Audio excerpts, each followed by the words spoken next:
You were married, you were running marathons, you're a new mom, and then you get diagnosed with this cancer. What led up to that? What made you say, hey, something's not right. Let me go get checked out? What was happening?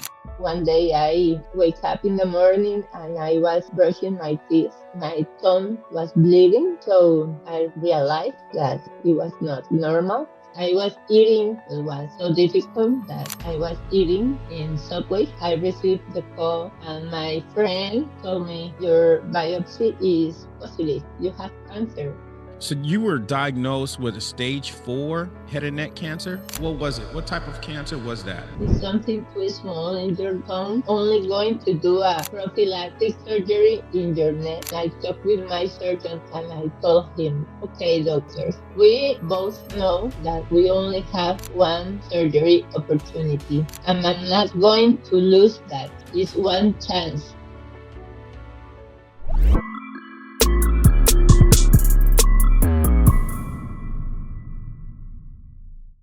Hello, hello, hello. This is Kenny Perkins, aka your cancer guy. And again and again and again, as we always do, we bringing you another phenomenal guest.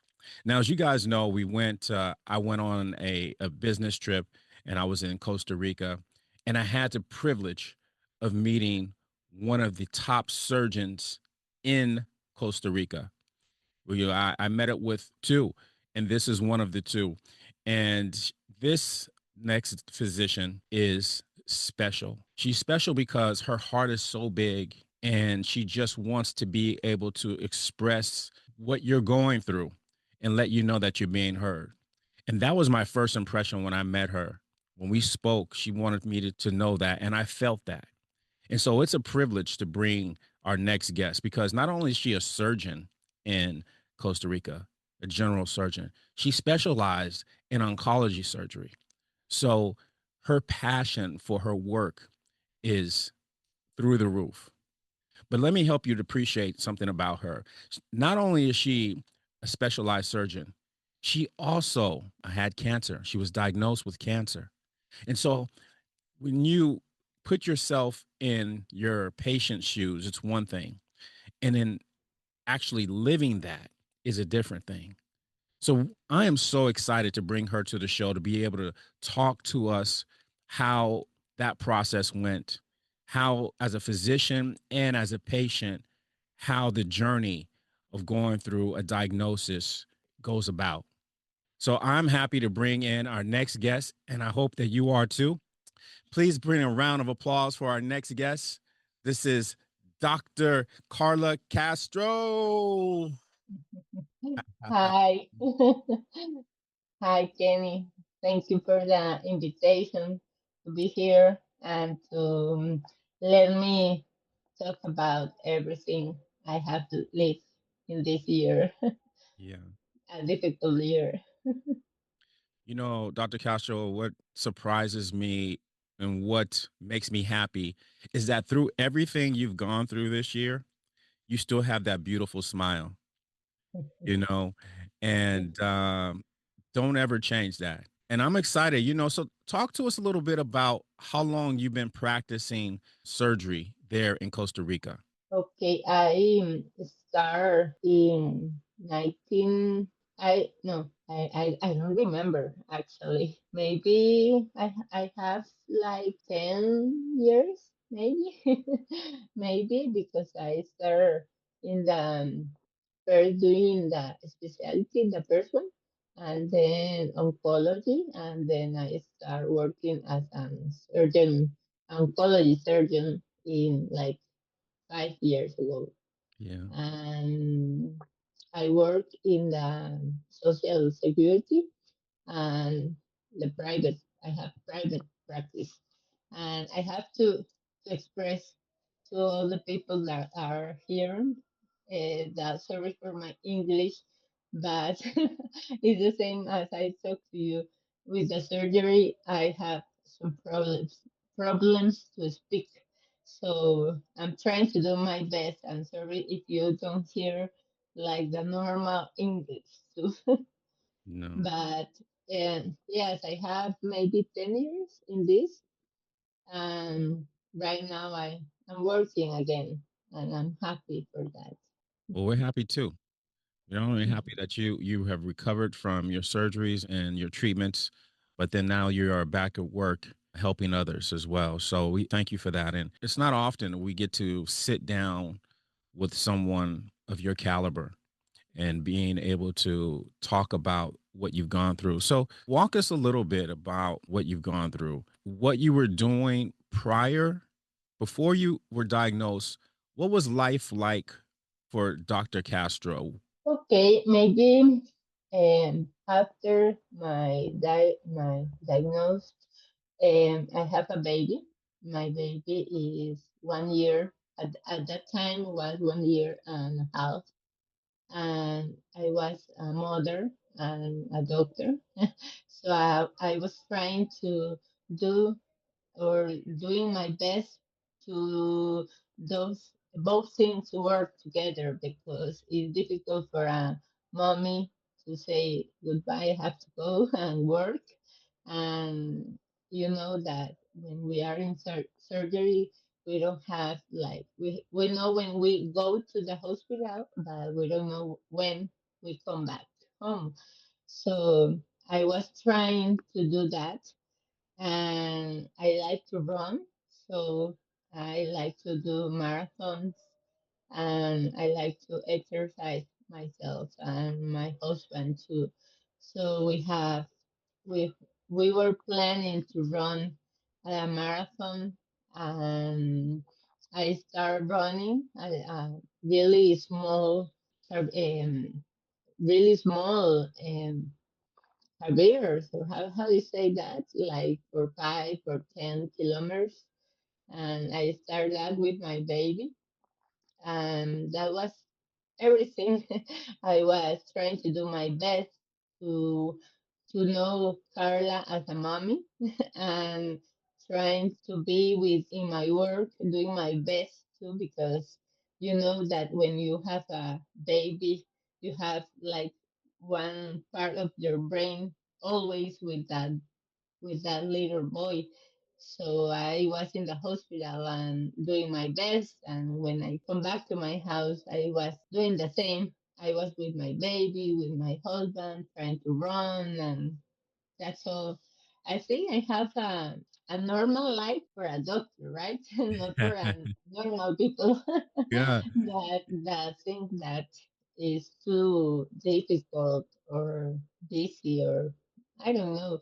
But for me, was really normal life in that moment. Dr. Castro, I wanted to pause you for a second because, you say normal and, no, you are exceptional. That's what I love about Costa Rica. Everyone there is so humble. That part is a gift. It's a gift from God, really. You're so humble. But Dr. Castro, let's be honest. You're running marathons.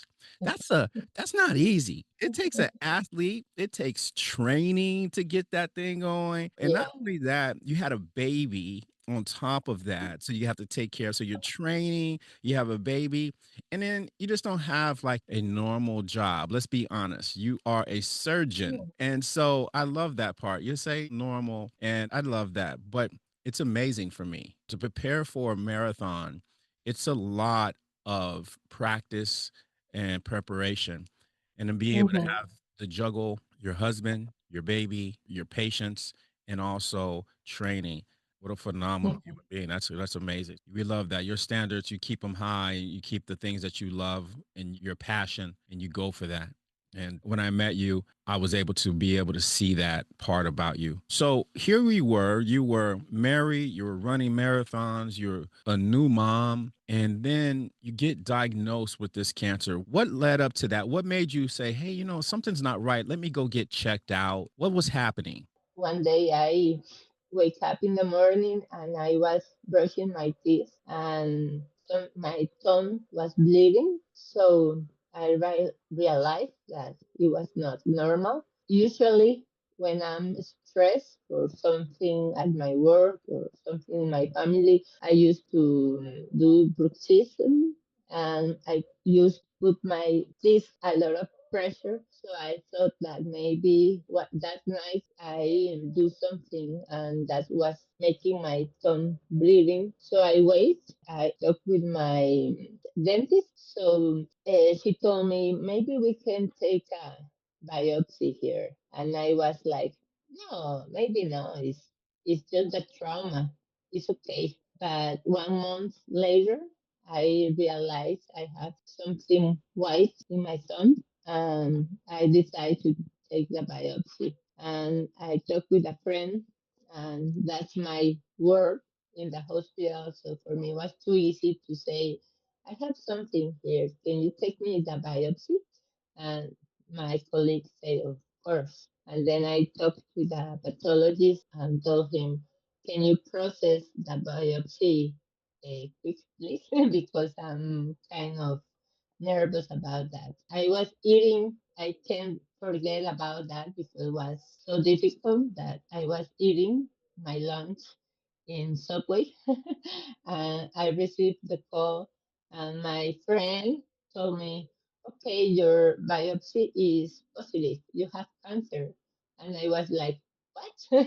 And yeah, you have cancer. And I was alone in Subway. I couldn't cry there. And I was, oh my God, this is a joke. Yeah, I feel it like a joke. I returned to the hospital and talked with my boss and say to him, okay, I have cancer. And he told me, okay. He couldn't say anything more. I know that I had to call and talk with my husband, but he was with my baby. When I went to the hospital and they did me some the test, the CT scan and everything, and call him and say, hey, I have cancer. And like 5 minutes later, he was there with my baby, and I couldn't cry. He just hugged me and he told me, okay, everything is going to be okay. So 1 week later, it was my surgery. One day, I had a really difficult problems to breathe, and I started thinking that maybe I'm going to die that day. And I don't know why. I believe in that. I really believe that there is life after this life. And I said, okay, this is going to be the end. I feel it. But I want to tell you something that I don't want to go from this world feeling nervous. I don't want to go stressed. I don't want to go suffering. I want to experience your peace here in this moment. I want to be calm. So I told him that maybe if I had something more to do here in this world for me, for my family, and for my patients, please let me stay here. Please, because I know my life is not going to be the same. So please, if you have a plan, a perfect plan for me, let me stay here. I remember that bring me to the a special room, and they have to do something in my lungs. They have to take I don't know if people know the term, but I have effusion in my lungs, like 3 liters in one and 2 liters in the other one. That's why I couldn't breathe, and that's why I thought I was dying, but no. When the doctor was doing the procedure, I was talking with God, and I asked for love, and I asked for peace, and I asked for please let me know which is my purpose here. If I'm going to stay here, let me know what is my purpose, because I don't want to continue living in the way that I was living, even if I thought it was a good life. But maybe something more I have to do that I'm not doing right now.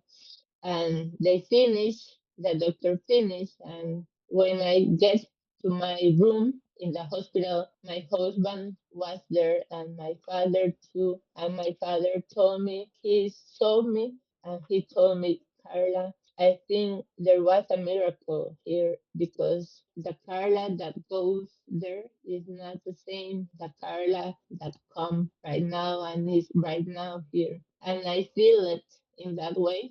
And everything continued to improve. I continued to feel better and everything was okay. And then the last day that I was in that hospital, the surgeon came to me and asked and told me that the biopsy was worse, that we thought it was at stage 4 in my disease wasn't. And I need a chemo and I need radiation too. And I said, okay, this is not going to be easy. He told me that I just have 2 more weeks to start with that because if I have more time, if I take more time to start with the treatment, the mortality is going to be up. So I have only 2 weeks to recover from the surgery and for the infection and for the UC stay. And I said, okay, I only have 2 weeks. I called my therapist, my physician, and I told her, okay, Danny, I'm not moving my right side. My neck was like this. I'm not feeling well, but we only have 2 weeks to be. And she told me, okay, we are going to do some things. And she started a little soft and doing the massage a little soft. And I told her, okay, Danny, thank you. It's not going to work in this way. We both know that you have to be aggressive with me in this moment. You have to do what you have to do. I'm going to do my part to support the pains. For me, it's okay. You don't worry about me.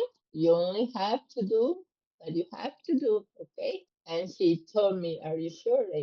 Yes, I'm sure. We only have 2 weeks. And I was with that in my mind. We only have 2 weeks to start the chemo and radiation because I know how it works. And if I go to the doctor, they are going to see me like this. They are not going to give me the chemo and the radiation. I have to look fine, like healthy person. It was painful, yes. Nothing that kills me because I'm here right now.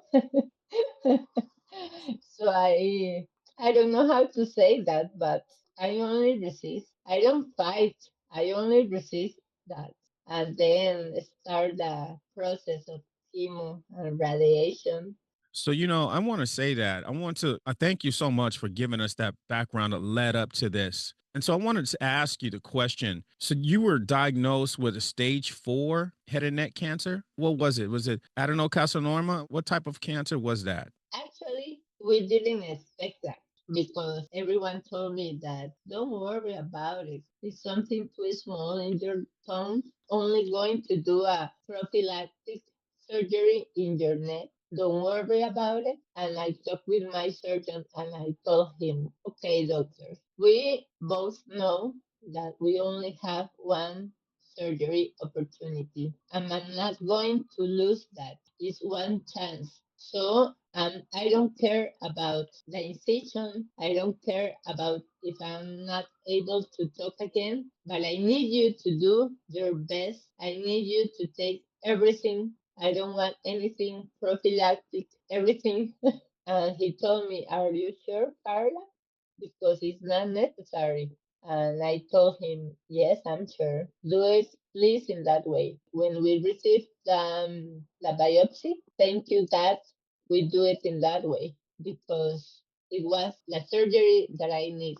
And because the neck had extra ganglionar invasion, is a stage 4. That's why I need the chemo and the radiation. I didn't expect that. And obviously I feel awful and I cry because obviously the mortality is different, but nothing to do. Okay, I need the chemo and the radiation, and that's what I get. Yeah. That was it. It was the treatment, and I didn't say no. I only do what I have to do. I question another things, but that I didn't do. So let me ask you, Carla, how many rounds of chemo did you have And how was the what was the amount of radiation treatment you had? I have 35 radiations from Monday to Friday, and it was supposed to be three chemos at the beginning, at the middle, and at the end. But I lose a lot of weight, like 10 kilograms. I couldn't finish the chemo. I only have to. The doctor told me that it's okay that I already received with that too all the doses that I need. So for me, it was okay because I know that I wasn't ready for the third one. My body was consumed. It's a lot, and for those that don't know the kilograms and what to pounds, I mean, she said she lost 10 kilograms. That's it's about 25 pounds, 25, 30 pounds of loss of weight. And you're already small. You're already a small person anyway. And I've seen her in person, so she's very petite. So that's a lot of weight to lose trying to go through a procedure. And in Costa Rica, I'm a bigger woman. I'm tall in Costa Rica. Yeah, yeah. But thank you, God, I have my husband because without him, anything is could be the way it has to be. He was with me all the time, take care of my baby. That for me was the most difficult part because when I was in chemo and radiation, sometimes you don't have energy. You don't have energy even to go out of your bed. You want to stay in your bed, and sometimes I don't want to smile. I don't have energy, and I don't want to see my baby in that way. I don't want to make him suffer. Look at mommy in that way. So I told my husband, please, when I hear my baby was waking up in the morning, I told him, please close the door, and I start vomiting and was awful. And I hear my baby calling me, and Raul, mommy's okay. I'm going with be to be with you in a moment. Mommy's taking a bath, and obviously that was the right version of everything. And then he goes to the kindergarten, and when he came back, I remember to stay in my bed. He go to my room and start jumping in the bed, and he saw the the beer, the thing that we use to the medication, and in Spanish he started telling me, "Mommy, beer, medicina," saying medicina, medicine. Ajajay, mommy, ajajay, mommy. Yes, Raul, mommy has a ajajay here, and you have to take care and be not jumping a lot because you can hurt mommy. Okay, mommy. And he looked how my husband give me medicine, and he started to, with 1 year and a half, give me the medicine too, and give me water and everything. It was a difficult process for me to manage that. Yeah.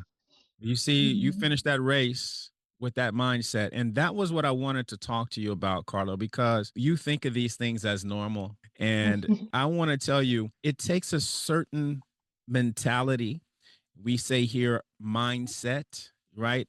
The strength. How did you get that type of mindset? And obviously, you run marathons, you prepare. Obviously, when we listened to you, you talked about you need to just do what you need to do. You took the situation when you got sepsis and the infection that, hey, if this is what it is, the way you approach different adversities that are in your life, how did you get the mentality and the strength to fight like that, to maintain that? Where does that come from? I think from God actually, because obviously it's more easy to be dead than continue with anxiety and with we don't know what is going to happen right now. But I think God I trust him, and I know, and I am sure that he has a plan with my life. So I know, as a doctor, I know when people. So in my case, I think God give me that power. I don't know if I can say in that way. I don't fight with that. I only surrender and I ask God, please take the control of, take the charge of everything. And I'm just going to do what I have to do. I'm going to do my best. I'm going to do what I have to do. And other parts of the mental, I don't want to fight with that. I don't want to believe that this is karma because I'm a bad person or something like that. I don't want to believe that this is something bad for me. I only think, okay, this is my body. Sometimes when I talk with my patients, I always explain that our body is like a car. The car, you have to do some things to your car.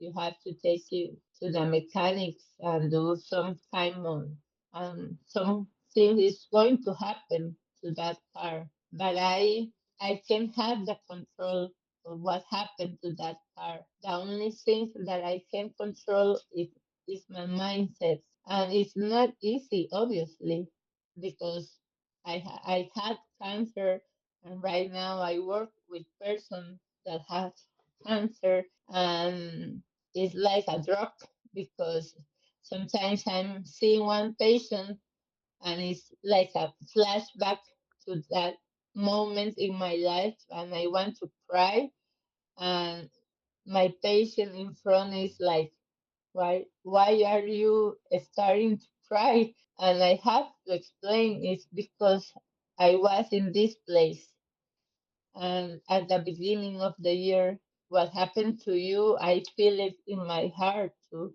So for me, that is my peaceful part. For example, like 2 or 3 days ago, I was in the hospital and I hear somebody tell me, "Doctor, doctor," and I look back, a girl that worked as Do you know the word in English for payaso? I don't know that. Clown. I don't know that exactly. Thank you.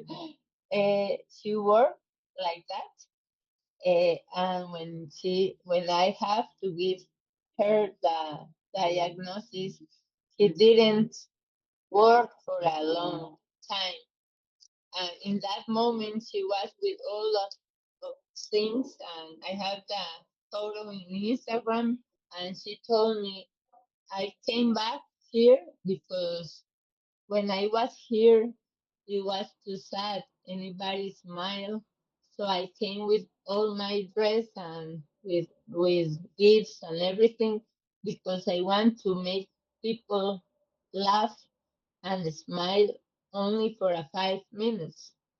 And I feel it so I don't know so deep in my heart because that's why I realized that we can change this to something positive and for light for other person. And this space that you create can do that for other people. The only thing that we can change is what we do with that after. We can do anything in that moment, or we can decide to be the same, but we can decide and change that to something positive, to light to other people. Well, you definitely have done that. You definitely have been a light. What a journey. What a journey that you've gone through and being able to bounce back. And I always ask those questions, what was life like before and what it's like now? And we heard you loud. We heard you very loud and clear. You said, it's not about things anymore. It's not about the house or the dress and the things. You have everything you want. And that is a whole different appreciation for life. And I'm excited to be able to see the new chapter of Dr. Karla Castro because it's going to be beautiful. I thank you so much for allowing us to bring you on our show to tell your story and to help people to see that, doesn't matter who we are. Dr. Castro is a famous surgeon there in Costa Rica. She's specializing in general in oncology surgery, and then she's showing her other side of what it was like to be a patient. So, Dr. Castro, we thank you so much for being able to come in here and tell your truth, tell your journey, and let that be a light to anyone who may be going through something like this. And I'm excited to see you thrive moving forward and taking one moment at a time. And that's what we all need to Yeah, do. We need to take a moment at a time and don't take life for granted and appreciate everything around us because it's a gift. Yeah. So, yeah, yeah. And maybe I think, or in my case, I am sure about the life that sick us, that bring the disease, is not the same life that is going to quit that disease, to heal us. We have to do a change, definitely. We have to change. And that change is just in our hands, in our mind, to change that and do the small things that we have to do to make our life better. And you know something, I don't think I'm so famous and I don't think I'm the best. I'm just love what I do. I really love what I do. And if you ask my patient, I think that right now anything happens, anything changes about that love I have for my work, but something has changed. And maybe they believe more in me because they know or they realize that I have the surgery and I have the chemo and I have the radiation. When they told me, I don't want that because it's like a potion. It's awful. Yes, it's going to be in that. But the better part is that you are not alone. Here we are going to be with you and take care of that part for you. My love for what I'm doing right now has not changed with my disease. I only understand more, trying to be more for them in these moments. That's all that happened, and that's my history. well, And right now I'm laughing because it's all in the past. But in that moment, I couldn't laugh in this way. no, no. It's difficult to laugh in the moment, when you're going through something like that. But the beautiful part is that you are here and I get to Yeah. experience your laugh. I get to listen to it and see it and see the person in front of me. And so what a gift from God because faith is important. And for you to be here, a living testimony of what it's like to go through treatments, but at the same time, to be able to find joy in life Yeah. after cancer, right? You can still find joy. Yeah, I think this part is more difficult than the other part for me, okay, because the cancer part just surrender and okay, you're doing everything, okay, I surrender. But in this part, I have to take control of what I'm going to do with my life, what I'm going to do this day with my boy, with my husband, with my life, with my work, with my patient. I want to be the best for them, and that requires energy and a purpose. And I'm sure that I'm trying to do my best. I love that. Life with intention. We got to be intentional. Yeah. Dr. Castro, thank you so much for joining us here on All Talk Oncology today, giving your time. And as I always say too, thank your husband for allowing me to take away some of his time. And and it's a privilege for you to be here and to tell your story. And before we let you go, is there anything you would like to say to those who may be listening? I think that if you have the disease, surrender, don't fight in the sense that you have to give all your energy to that fight. If you believe in God, you have to let it go and only do and resist. Resist like a career. You only have one finish that is to finish your treatment. Okay, right now is not the moment to ask questions about why me, why in this moment. No, don't waste energy in that. Only use your energy to heal and to resist. Okay, and then is going to be the moment of your life to make changes and to find and transform that pain in life. And if you have somebody near you, husband, a daughter, sister, mother, say thank you, because many persons go through this diagnosis without anybody and they live that alone, and it's difficult, and they suffer as you suffer, and they don't want to see you in that position, and for they experience too, and they are going to transform their life thanks to your process too. So if they want to talk, maybe, and they feel lonely, I can talk with them. So sometimes people wrote to my Instagram just because they want to tell me that their story, and I hear that. I'm glad about that honor to hear that story.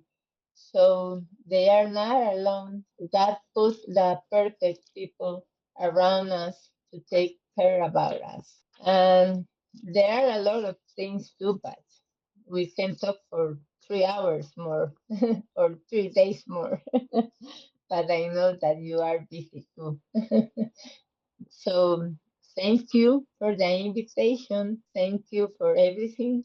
Thank you for letting me tell my story to people, and I hope everybody can understand, or I can make myself explain in this process, because it's not my native idiom, and I have difficult to move my thumbs. So thank you. Sometimes I feel ashamed for that, but it's better than nothing. I Absolutely. maybe can be all my thumbs, but in the cadaver and in the cemetery. So I prefer talking in this way than not talking at all. I tell you what, you are a light to a lot of people, and I thank you so much for coming on All Talk Oncology. And I don't even want to minimize the fact that English is not even your primary language, and you had the strength to get on here and speak your truth in a different language. And thank you so much for that, because so many people can benefit from that. And then also knowing that you are Spanish speaking, anyone that's coming on to our show or looking at our page, that they can reach out to a physician and speak to them in their own native tongue, which is Spanish. It's a gift. It's a gift. And that's what I say. This, anyone listening here, Dr. Castro is not only a surgeon, a specialized surgeon in oncology, not only is she a runner, not only is she a mother, a wonderful wife, but she also speaks different languages. Here she is speaking in English to us. Thank you so much. And I just wanted to tell you, it was an honor to be able to have you on here, and for telling your truth. And I want to make sure all the listeners, as you know, it doesn't matter where you're from. It doesn't matter if you're old or if you're young, if you're rich or you're poor. It doesn't matter what nationality you are, if you're black or white, Latino. It doesn't matter. Cancer does not discriminate. And here we are bringing this to you from Costa Rica and helping you to see that cancer affects all of us, no matter where we're at. And so I want you to know this: you're not alone in this. We're in this together. This is Kenny Perkins, AKA your cancer guy. And until again, I'm out. So stay connected with us on All Talk Oncology Cancer Podcast. Make sure you subscribe to that, right? Wherever you listen to your podcast, whether that's Apple, Spotify, make sure you subscribe and continue to spread that word, right? Engage in this, because your engagement can help someone stay alive. And this is what we're talking about. So again, make sure you subscribe, hit that subscribe button. Again, this is Kenny Perkins, aka your cancer guy. Until again, I'm out.